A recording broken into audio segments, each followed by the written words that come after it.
yeah. Put a nigga back to the record, baby, and give me this right now. Hey guys, how's it going? It's AdamaSanguine. So I thought I'd take you with me as I remodel Finch Farm. This is going to be part one of two parts, and those may know that I did a large build here. Oh, what was it? Into last year, and it was fairly fantasy. Yes, the game is fantasy, but it was a bit beyond what the average thing would have. But you know, it included the nightclub and including a player home for a very awesome mod author, Red Rocket TV. If you're watching, hello there. And but I thought this one would be just a good little microville thematic, you know, practical, something that would actually be used by these few settlers that are here, and well, after rescuing Jake and doing all that. But anyway, yeah, this excuse me, adjusting these rails was kind of fun. I found out that through using awesome. One of the things that I was able to see using Scrap That Settlement was that there is a NPC interaction for the rail right there where my pole is at, or the pillar is at. So I didn't want to disturb that. You can actually see it there on the screen. It gave me the option to scrap it, so I didn't want to do that. So adjusting the rails high enough to where it could actually use that, I thought that was pretty cool just to keep that in there. And I do actually get them up high enough. It took about 2 or 3 different tries. In the final build in part 2, you'll see where I was actually able to do that. So actually at the end of this video, yeah, you'll see, I believe it's Jake's older brother, is that Daniel, using it. But yeah, using Sardeliak's compound walls, able to combine these rails here, it's pretty fun. And you know, those some people have called these types of builds advanced builds. I don't know if I'm an advanced builder or not, but I think I do a good job. People have told me I do good jobs, and I really appreciate all the love. And if you guys do enjoy this type of stuff, I do really appreciate the likes, because it lets me know that you're enjoying it. But whether you do or not, I'm going to keep building, because it is fun. It's a hobby of mine. It's a labor of love. And Red Rocket even did a mod after seeing one of my builds for the Rusty furniture. So if you guys should definitely download that if you really want some good lore-friendly furniture. It does only work on PC, but that's cool.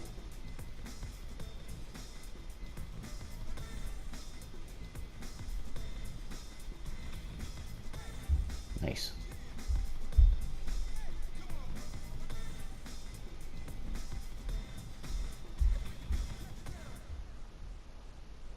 I'm telling you, the settlers definitely know, based on their AI, where I happen to be building, because they tend to walk into where they're at. And you'll see later on here as I'm working in a couple of spots where they just happen to go right where I need to be. There's a good instance there. But I've learned to work around them. And but anyway, I guess as part of advanced building, not staying too much inside one type of material. You know, work through your menus, work through your lists. Knowing how to pillar glitch is a great way to make some pretty cool pieces. You know, when in doubt, make your own.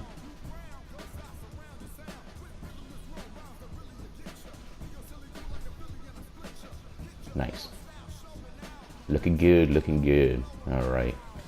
And I do actually change out this porch a little bit. But yeah, so now I decide to start working on the wall. So I need to remove a couple of the pieces here. You guys know that I like adding in, mixing the Wasteland Workshop with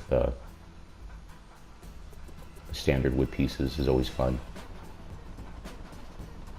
Now that wall there is from USO, so, but only needed it just to get my roof up there, because sometimes pieces won't snap together.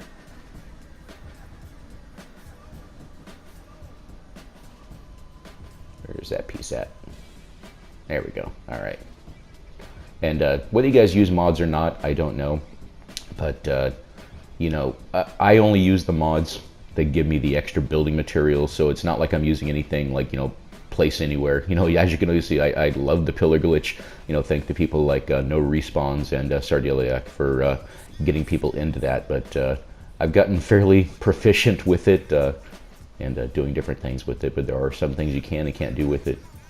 But yeah, I actually ended up making my own compound wall to fit underneath that because the porch there did not want to glitch.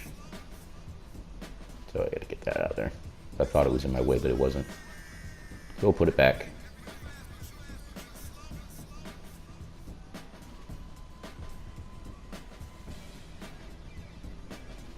Nope, here he comes to get in the way again. I think not, sir. Alright. Let's see. I believe I used a couple of wood pieces, wood cross beams.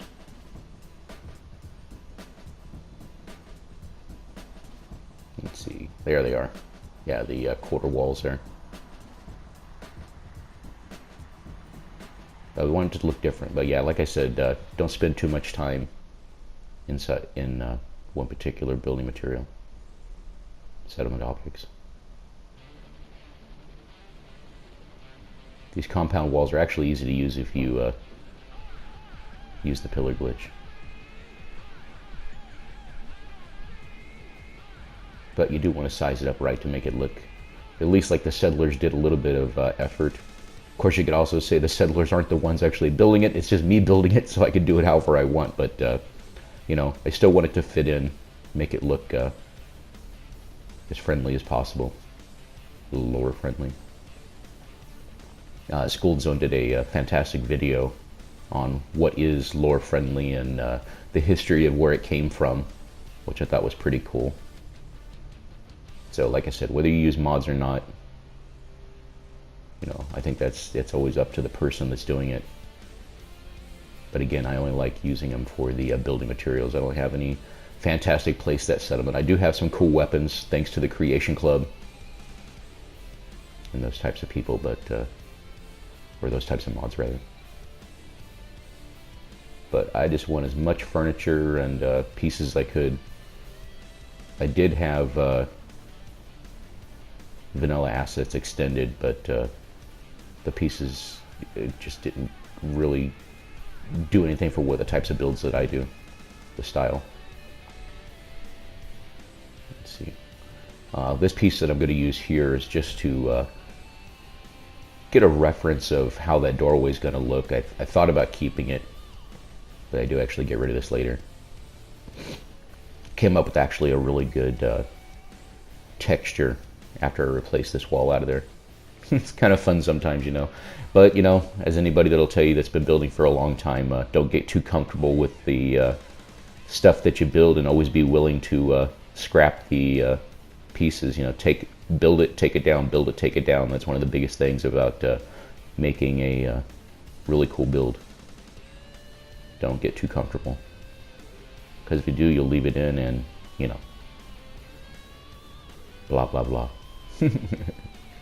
Alright, so I think we want to, I do actually end up extending this out because I wanted to make this place a lot bigger.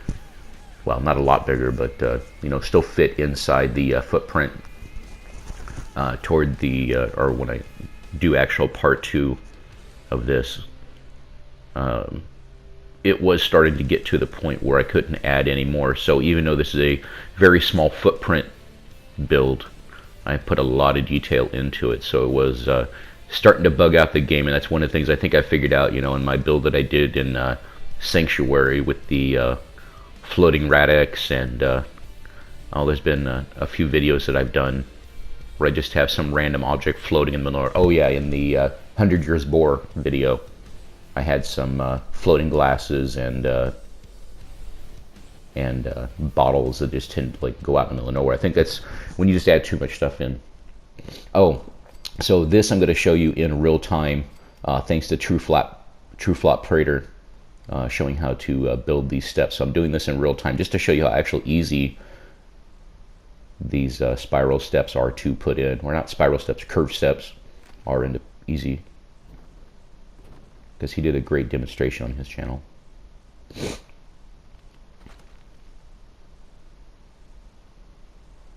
Excuse my voice sound a little off there. Sinuses and whatnot. The first one is the toughest one, just because the workbench kept getting in the way. Could always move the pillar off to the side a little bit, but you know, work it, work it. Work it, girl. Guy, work it, guy. Doesn't sound as cool.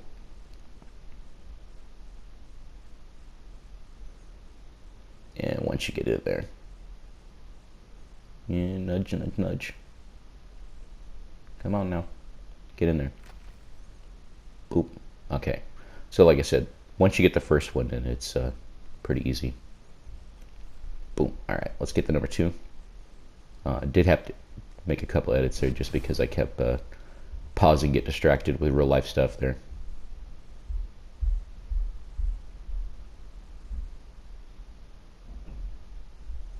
And once you get in there, awesome. Easy peasy. Once I'm done building these steps, we'll go back into double speed. But it's looking cool so far. I just wanted to look to see if there was anything protruding out too much. Wanted to make it actually look like they were nailed together, screwed together. Screws are a commodity. Don't want to use too many. Which is funny because there's not actually nails in this game.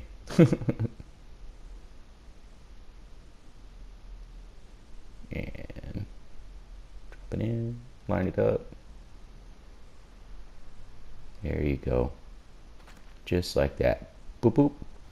And I'm sure it was, I think it was No Respawns, I think was the first person I showed, seen how to do the pillar glitching.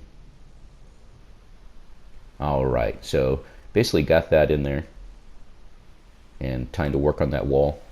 But yeah, so I came up with a really cool texture. It turned out by accident, of course, by using the half wall, or combining 2 different half walls. But oh, okay, no, okay, we're doing the covering the bottom of the house. So using the technique that No Respawn showed, and then Sardeliac did here. But yeah, rug glitching these.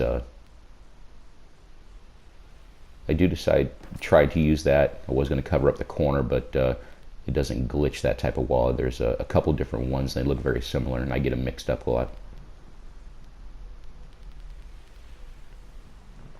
But this particular corner wall doesn't rug glitch.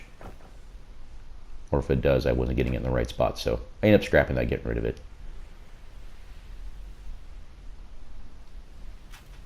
Alright, howdy pouty. But yeah, so rug glitching these in. You know, basically want to cover the bottom of the house, so one, it doesn't look like it's either floating or, you know, in the lore you could say that they're trying to keep varmints from getting under their house. Got to keep out the mole rats. Of course, they could dig under, but you know, just makes it look nice. You know, don't want any void spots, just open air.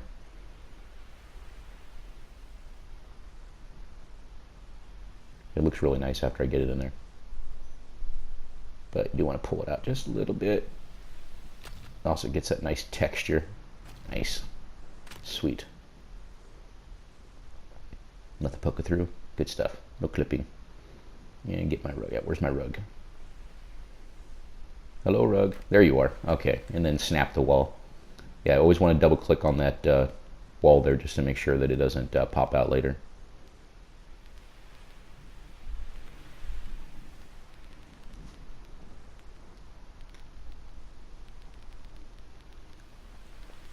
And I know I have some in the standard fences. I like using these little fences. These are almost identical to the ones that are over in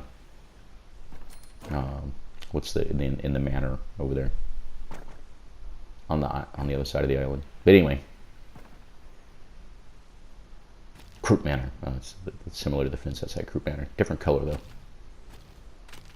But I thought they'd add a nice little textures, make it look like something different. And that's the other thing too, layering your objects. Make it look like you just gathered up the pieces from wherever you could. Boom. once you know your pieces and the sizes, you know, it's my dad is actually a retired contractor and carpenter, so he taught me at a young age to be able to size up the stuff, and once you get that all memorized, you pretty much know anybody that builds for a long time. Let me get some nice pieces there. I want an ugly one. That's what I'm looking for here. So it doesn't look too perfect.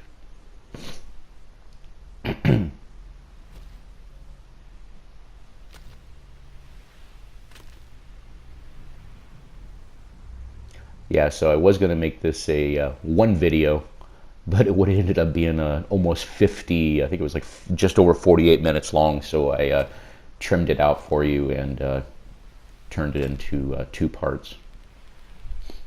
Which is why this one's called part 1. But, you know, those that don't have time to sit and watch somebody build or choose not to watch somebody build, that's cool. I like watching both.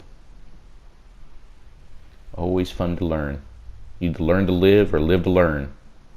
I live to learn.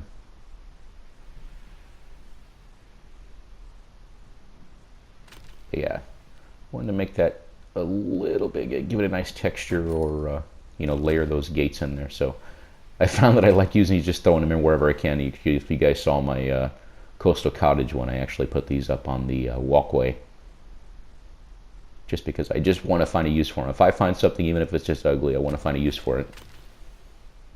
And I'll tend to use it a lot just because reasons. Yeah, I realized after. Yes, the depth perception is horrible in this game. Once you get in there and find out that, yeah, it just doesn't look the way you planned. So line it up, and then you get right on top of it. Only AdamaSanguine making compound walls out of police barriers. Like it should be a compound barrier. There we go, compound barrier. Nice. All right, looks like nothing's going to get underneath that house, at least on that part. So now we need to cover the back of it. Oh yeah, what was I doing here? Yeah, I get distracted and I jump around to different pieces.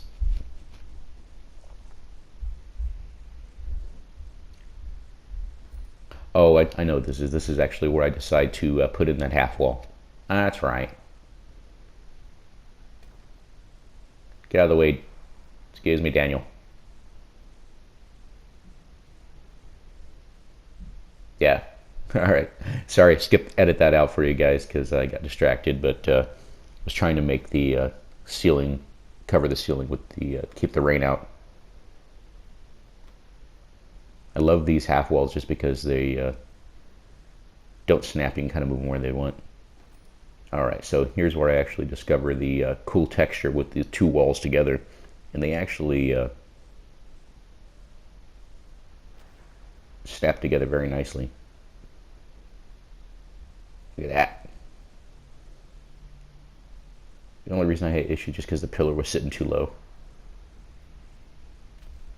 There we go. That is a pretty wall, I'm telling you. It's pretty ugly. No, I think it's pretty.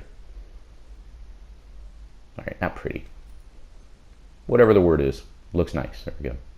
But yeah, so wanted to cover the back of the wall, or the back of the house.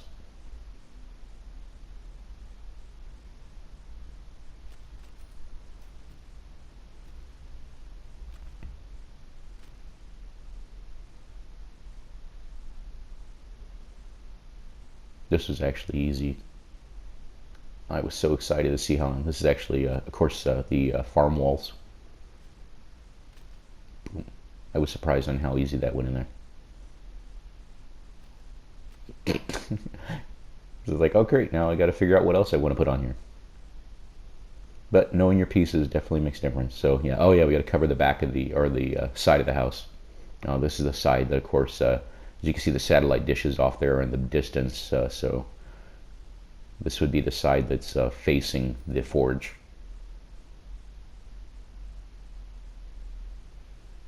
So just checking my sizes, make sure I'm going to be able to get done it correctly. I like working with the chain link because it covers a lot of space, and look at that. All right, there, and of course, there goes Daniel. Oh, and here comes Abraham. They know, I'm telling you, man, AI knows exactly where you're building, and they're going to get there. Maybe it was just curious to see what you were doing, or what I'm doing.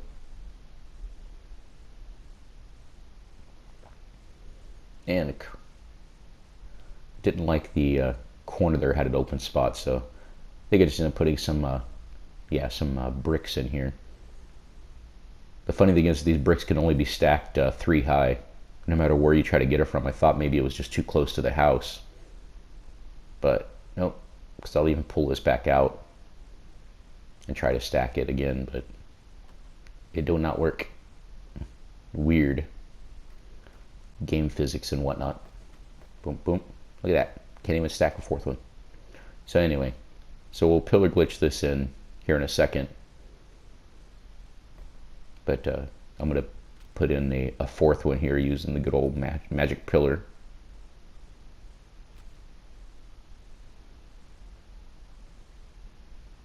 There we go. And drop that in there. Boop. Okay. Close enough.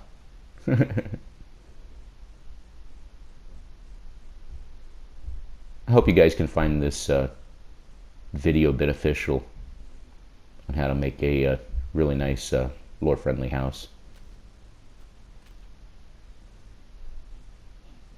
Alright, so now I'm actually starting to decorate now. I figured I'd had a lot of the house done. There'll be a lot more too that I'm adding in, but I won't show you everything bit of decorating here, just a few things.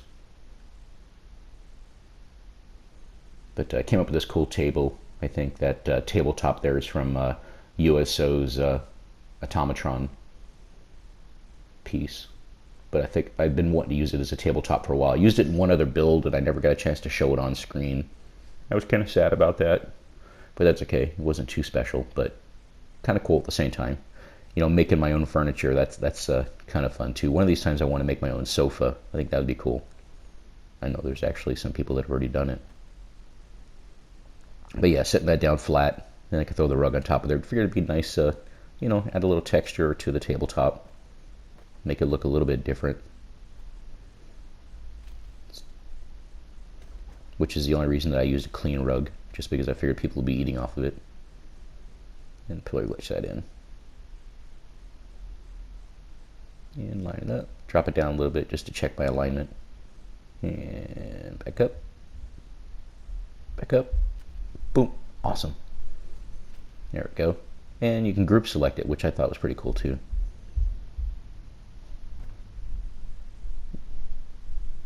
Alright guys, well we're coming up to the end of part 1 here, and I really appreciate you guys taking the time to watch this. It means a lot. Let me know in the comments what you think. And as always, if you enjoyed what you saw, don't forget to drop a like. And I'm AdamaSanguine, and I'm out.